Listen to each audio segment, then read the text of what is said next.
السلام علیکم۔ Electronic media کے معاشرے پر اثرات۔ ہمارے ملک کا المیہ یہ رہا کہ حکمرانی کرنے والی کوئی ایسی قیادت اس ملک کو نصیب نہیں ہوئی جو اپنے مفادات کو اس ملک کی فلاح و بہبود اور عوام الناس پر فوقیت دیتی، مگر اس کے باوجود بھی 80 کی دہائی تک لوگ کسی قدر مطمئن اور پرسکون زندگی گزار رہے تھے۔ شاید اس کی ایک وجہ یہ بھی تھی کہ ذرائع ابلاغ کا اتنا چرچا نہ تھا، اور یوں لا علمی بھی ایک بڑی نعمت تھی۔ ایک عدد ریڈیو تھا جس کے ذریعے ملکی حالات کا پتہ چلتا تھا۔ جو مزید سیاسی صورتحال سے باخبر رہنا چاہتا وہ BBC لندن کی اردو نشریات سن لیتا۔ مجھے آج تک یاد ہے کہ ایک مخصوص لب و لہجے میں خبریں شروع ہونے سے پہلے کہی جاتی تھیں، جو میرے کانوں میں آج بھی محفوظ ہے، کہ یہ BBC لندن کی اردو نشریات ہے، اب آپ ادریس بختیار سے خبریں سنیں۔ خبروں کے بعد ایک مخصوص سی میوزک کے بعد خبروں پر تبصرے کا پروگرام ہوتا تھا جو سیربین کے نام سے جانا جاتا تھا، اور بس یہ تھیں کل معلومات۔ ایک بڑا طبقہ اخبار سے شغف رکھتا تھا۔ اس کے بعد کوئی ایسی مصروفیات نہیں ہوا کرتی تھیں جو رات بھر جاگنے کا سبب بنتی۔ لوگ جلدی سوتے تھے، الگ صبح اٹھنے کے عادی تھے۔ نوجوان طبقہ اپنی تعلیم میں مصروف رہتا تھا، اور جو وقت ملتا اس میں اسپورٹس کی طرف ان کی توجہ مرکوز رہتی۔ چھٹی کے دنوں میں ہر محلے کے میدان تقریباً بھرے ہوتے تھے، جو واحد ان کی تفریح تھی، جس کے باعث ایک صحت مند معاشرہ بھی جنم لیتا تھا۔ 80 کی دہائی میں ٹی وی تقریباً ہر گھر کی ضرورت بن چکا تھا۔ نشریات 5 بجے شام سے شروع ہوتی تھیں اور 11:30 بجے رات اپنے اختتام کو پہنچتیں۔ رات کو 8 بجے سے 9 بجے تک ڈرامے کا سلسلہ رہتا جس کو خواتین بڑے شوق سے دیکھتی تھیں۔ وہ سارے ڈرامے ہماری ثقافت کا آئینہ دار تھے اور ہماری حقیقی زندگی سے قریب تر اور مہذب بھی۔ رات 9 بجے خبرنامہ شروع ہوتا تھا جس کو گھر کا سربراہ ہی سنتا تھا، اور اس کے بعد رات کے کھانے کا سلسلہ شروع ہوتا۔ یہ معمولات زندگی تقریباً ہر گھر کی ہوا کرتی تھیں، مگر اس کا ایک نقصان یہ ہوا کہ اس نے لوگوں کو رات 12 بجے تک جگانے کا کام شروع کر دیا۔ 1990 کے بعد جس تیزی سے سائنس اور ٹیکنالوجی نے ترقی کی، اس کے ساتھ ساتھ ہماری تہذیب، ثقافت، میانہ روی، صبر، شکر، قناعت، تعلقات، بھائی چارگی، بزرگوں کا ادب، لباس کا چناؤ، غرض کے اٹھنا بیٹھنا، یہ وہ تربیت تھی جو نئی نسل اپنے والدین اور بزرگوں سے سیکھتی تھی اور اس پر عمل پیرا بھی ہوتی تھی، اور ہمیشہ اپنے ماں باپ کے فیصلوں کو اپنے بہتر مستقبل کا آئینہ دار سمجھتی تھی، مگر سب ہلکے ہلکے دم توڑنے لگے۔ پھر الیکٹرانک میڈیا نے ان کو اتنا خسر کر دیا کہ یہ بآسانی یہ بات کہنے لگے کہ آپ کو کیا پتا۔ جن کی انگلیاں پکڑ کر یہ جوان ہوئے ہیں اپنے ماں باپ کو سمجھتے ہیں کہ شاید یہ لوگ بوڑھے پیدا ہوئے تھے۔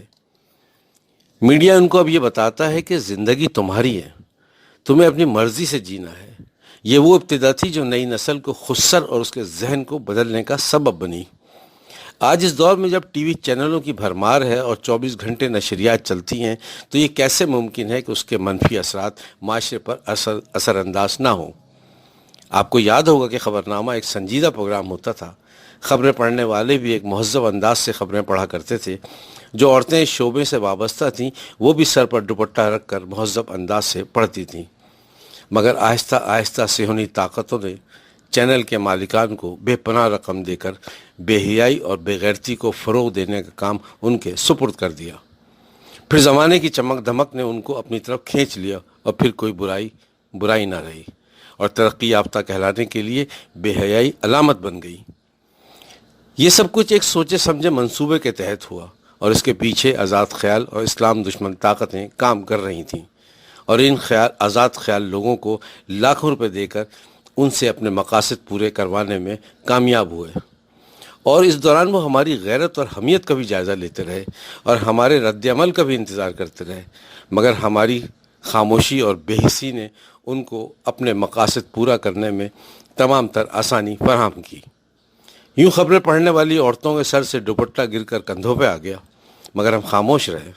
پھر دوپٹہ گردن سے جا لگا، ہم پھر بھی خاموش رہے۔ پھر وہ دوپٹہ غائب ہو گیا اور ہم خاموش رہے۔ جب ہماری ماؤں بہنوں کے سروں سے دوپٹے اتار دیے جائیں اور ہم خاموش تماشائی بنے دیکھتے رہیں، تو پھر ان آزاد خیال لوگوں نے اور صہیونی طاقتوں نے ہماری تہذیب، ہماری ثقافت، ہمارا کلچر، خواتین کا مشرقی پن، مردوں کی مردانہ وجاہت، بچوں کی معصومیت، سب کچھ ہم سے چھین لیا۔ اور ہمیں وہ کچھ دکھایا اور دکھا رہے ہیں کہ اللہ فی امان۔ خواتین کا ایک مہذب لباس جس کو شلوار قمیض کہا جاتا تھا، اس میں بھی ایسی ایسی جدت کی گئی کہ شلوار نے پجامے کی شکل اختیار کر لی۔ کچھ نے تو اس کو ٹخنوں سے اوپر کر کے اپنی پنڈلیوں اور ٹانگوں کی نمائش کرنی شروع کر دی، مگر ہر طرف کی خاموشی نے میڈیا کے ذریعے ان کی سازش کو کامیاب بنانے میں مواقع فراہم کیے۔ ان کو ایک قدم اور آگے بڑھایا، پھر پجامے سے نکل کر بات چست پجامے پہ آ گئی۔ یہ بےغیرتی کا وہ آخری لباس ہے جس کو ٹائٹس کا نام دیا گیا، اور پھر یہ لباس ایک سوسائٹی تک محدود نہ رہا، مگر ہم پھر بھی خاموش رہے۔ اب میڈیا کھلم کھلا ان کی تربیت کر رہا ہے اور ان کو یہ بتا رہا ہے کہ اصل شرم و حیا تو دل میں ہوتی ہے، پردہ تو آنکھوں کا ہوتا ہے۔ اس قسم کے ہیلے بہانوں سے ان کو مطمئن کرتا ہے، اور اس کا تعلق صرف اشرافیہ تک محدود نہ رہا بلکہ معاشرے کے ہر طبقے نے اس کا اثر قبول کیا۔ ایک زمانہ تھا جب بچے والدین کی محدود آمدنی پر ان کے مطیع و فرمانبردار بھی ہوتے تھے، اپنی خواہشات کا اظہار کرتے ہوئے سوچتے تھے کہ کہیں والدین پریشان نہ ہو جائیں، مگر اس میڈیا نے اشتہارات کے ذریعے ہمارے بچوں سے ان کی معصومیت تک چھین لی۔ ایک 10 سالہ بچہ اشتہار میں یہ کہہ رہا ہے کہ اگر پیسے نہیں تھے تو ہم کو پیدا کیوں کیا تھا، مگر ہم پھر بھی خاموش رہے۔ اس خاموشی نے پھر اشتہار کے ذریعے وہ کچھ دکھایا جس کا ادراک ازواجی زندگی کے بعد ہوا کرتا تھا، مگر جب اوائل عمر میں اس کا ادراک ہوا تو تجسس کا بڑھ جانا اور خرابی کا جنم لینا ایک فطری عمل ہے۔ شیمپو کا اشتہار غسل خانے میں شوٹ کر کے دکھایا جا رہا ہے، کریموں کے استعمال سے اپنی ننگی کلائی اور ٹانگوں کو دکھا کر اس کی تشہیر کی جا رہی ہے۔ کوکو کولا پی کر اس طرح اچھل رہے ہیں کہ اس بات کی بھی فکر نہیں کہ جسم کا ایک ایک حصہ تھرک رہا ہے۔ اسکول اور کالج کی بچوں کو اچھلتا کودتا دکھا کر ان کی حرمت اور ان کی عزت کو تار تار کیا جا رہا ہے، اور ہم پھر بھی خاموش بنے تماشائی بنے دیکھ رہے ہیں۔ جو لوگ ان کے مقاصد کو پورا کرنے میں ان کا ساتھ دے رہے ہیں، بھلا کی خود اعتمادی ان کے چہروں سے جھلک رہی ہے۔ دیکھنے والا شرمندہ ہو جائے مگر وہ نہیں۔ ٹی وی ڈراموں میں سوائے محبت اور محبت کے علاوہ کوئی چیز دیکھنے کو نہیں رہی، گویا محبت نہ ہوئی کوئی دینی فریضہ ہو گیا۔ 20 منٹ کے ڈرامے میں کوئی 20 مرتبہ یہ لفظ سننے کو ملتا ہے۔ محبت کو ایک عبادت بنا کر پیش کیا جا رہا ہے۔ شادی شدہ عورت بھی کسی کی محبت میں گرفتار ہے، اور یہی حال شادی شدہ مردوں کا ہے، بیوی کے ہوتے ہوئے بھی کسی دوسری عورت کی محبت میں گرفتار ہے۔ جوان لڑکیاں اپنے ماں باپ سے کھلم کھلا اس بات کا اظہار کر رہی ہیں کہ میں فلاں سے محبت کرتی ہوں۔ دوپٹے کا تو اب ڈراموں میں نام و نشان ہی نہیں رہا، اور لباس اللہ فی امان۔ ڈرامے بیڈ روم میں شوٹ ہو رہے ہیں، دونوں کو ایک بیڈ اور ایک بیڈ شیٹ میں سوتا دکھایا جا رہا ہے۔ یہ سب کیا ہے؟ اس قسم کے ڈرامے لکھنے والے اور ان سے لکھوانے والے کیا پیغام دینا چاہتے ہیں؟ یہ کس معاشرے کی ترجمانی کر رہے ہیں؟ نئی نسل کو کیا پیغام دینا چاہ رہے ہیں؟ سوچتا ہوں اس سے زیادہ کیا لکھوں۔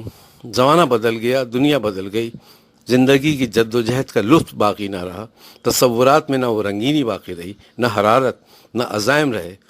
مانا کہ موجودہ عہد کے مسائل اور مطالبات کچھ اور ہی صحیح، مانا کہ ہم پرانے وقتوں کے لوگ ہیں، راگنی بے وقت کی ہے، زمانہ ترقی کر چکا ہے، زندہ رہنے اور زندگی گزارنے کے اسلوب جو ہمارے تھے وہ بس اب کتابوں میں رہ گئے ہیں۔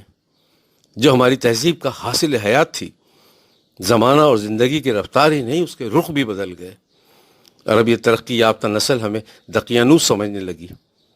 مگر یاد رکھیں، ہماری تہذیب، ہماری ثقافت دنیا کی ظاہری چمک دھمک کی مرہون منت نہیں، بلکہ اس کا تعلق ایک دوسرے سے روح کا رشتہ ہے۔ مگر صہیونی طاقتوں کو ہماری یہ تہذیب ہمیشہ کھٹکتی رہی، اور ہم اغیار کی سازشوں کا شکار ہوتے چلے گئے اور اپنی شناخت کھو بیٹھے۔ اللہ تعالی ہم سب کو اپنے حفظ و امان میں رکھے، اور ان صہیونی اور آزاد خیال لوگوں کی بے حیائی سے ہماری نسلوں کو محفوظ رکھے۔ آمین۔ والسلام۔ بابر فاروقی۔